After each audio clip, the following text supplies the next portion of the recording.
વાત કરીએ મહત્વના સમાચારની તો વરસડા ગામના સરપંચની હત્યાના મામલે મહત્વના અપડેટ્સ મળી રહ્યા છે। 36 કલાક બાદ મૃતકનો પરિવાર મૃતદેહ સ્વીકારવા તૈયાર થયો છે। સરપંચના મૃતદેહને વરસડા અંતિમ ક્રિયા માટે લઈ જવાયો। મૃતક સરપંચના ભાઈએ સમાજના સહયોગનો પણ આભાર માન્યો છે। પરિવારે મૃતદેહ સ્વીકારતા પોલીસ તંત્રએ રાહતનો શ્વાસ લીધો છે। આ સાથે સરપંચની અંતિમ ક્રિયા માટે પોલીસનો ચુસ્ત બંદોબસ્ત પણ ગોઠવી દેવામાં આવ્યો છે।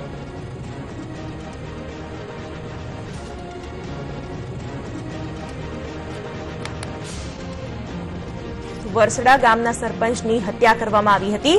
36 કલાક બાદ મૃતકનો પરિવાર મૃતદેહ સ્વીકારવા માટે તૈયાર થયો છે। સરપંચના મૃતદેહને વરસડા અંતિમ ક્રિયા માટે લઈ જવાયો। મૃતક સરપંચના ભાઈએ સમાજના સહયોગનો પણ આભાર માન્યો છે। પરિવારે મૃતદેહ સ્વીકારતા પોલીસ તંત્રએ રાહતનો શ્વાસ લીધો છે। સરપંચની અંતિમ ક્રિયા માટે પોલીસનો ચુસ્ત બંદોબસ્ત પણ ખડકી દેવાયો છે।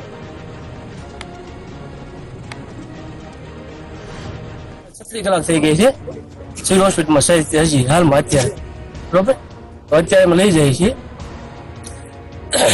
આખો સમાજ 36 કલાકથી ખડે પગે ઊભો છે અને રહે છે એવી ખાતરી આપી છે અને પોલીસ તંત્ર પણ પકડી લેવાની ખાતરી આપી છે। એટલા માટે અમે સૌ લઈ જઈએ છીએ। અને વધુ અપડેટ્સ આપી રહ્યા છે સંવાદદાતા સૂર્યકાંત।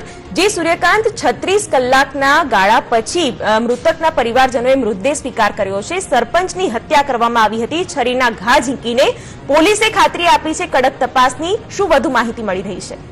ચોક્કસ હું જણાવી દઉં તો 36 કલાકથી જે ગરમથલ હતી વરસડા અમરેલી તાલુકાના વરસડા ગામના સરપંચ જશુભાઈ માદડની કરપતિયા 36 કલાકના જન્મસ બાદ પોલીસ તંત્રએ મુખ્ય આરોપી દીપુ અને પકડી પાડવામાં આવ્યો છે અને હજી બીજા જે 2 આરોપી છે તે તાત્કાલિક પકડી પાડવાની ખાતરી આપી છે। ગઈ રાત સુધી જોકે મૃતદેહ સ્વીકારવાની ઇનકાર કરતો હતો પણ આજે સવારમાં થોડી વાર પહેલા જ પોલીસ તંત્ર અને મૃતદેહ સ્વીકારવાની જે સમજાવટથી જે મૃતદેહ સ્વીકારવાનું તેમના ભાઈ જયસુ અરવિંદભાઈએ સ્વીકાર કર્યો છે અને થોડી વારમાં તે હોસ્પિટલેથી તેમના મૃતદેહને વરસડા ખાતે લઈ જાય છે। ચુસ્ત પોલીસ બંદોબસ્ત વચ્ચે એમને અંતિમ સંસ્કાર કરવાની થોડી વાર પછી તૈયારી કરવામાં આવશે તેવું પણ તેમના ભાઈએ જણાવ્યું છે।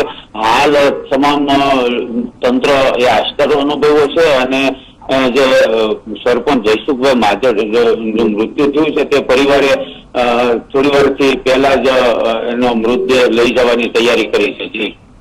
જી બિલકુલ સૂર્યકાંત, આભાર।